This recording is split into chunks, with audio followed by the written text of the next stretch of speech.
Control room તરફથી સંદેશો મળેલો હતો કે લક્ષ્મીપુરા પોલીસ સ્ટેશન વિસ્તારમાં મહિલાની ડેડ બોડી બિલ્ડિંગના બેઝમેન્ટમાં ફ્લોર પર મળી છે.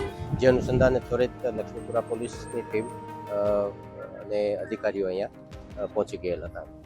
પ્રથમ દ્રષ્ટિએ જોતા સુસાઇડલ લાગે છે, કારણ કે બિલ્ડિંગના 7મા માળ સુધીના સીસીટીવી ફૂટેજ એમના મળે છે અને 7મા માળ પછી ટેરેસ ઉપર જવાનો રસ્તો નથી, તો 7મા માળ સુધી બીજા કોઈ વ્યક્તિની હાજરી નથી.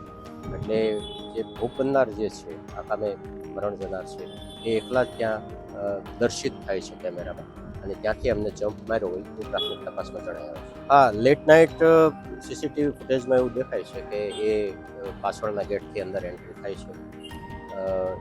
કોમર્શિયલ બિલ્ડિંગ હોવાને કારણે સિક્યુરિટી પર્પઝથી સિક્યુરિટી તો છે જ, પણ પાછળના ગેટથી એ એન્ટ્રી લે છે. એટલે એ પાછળના ગેટથી એન્ટ્રી લઈ દાદર ચડી અને 7મા માળ સુધી જાય છે. ના, એ નોકરી નહોતા કરતા, અભ્યાસ કરતા હતા. એમના પિતાશ્રી તરફથી એવું જાણવા મળ્યું છે કે GSHC યુનિવર્સિટીમાં એ પ્રથમ વર્ષ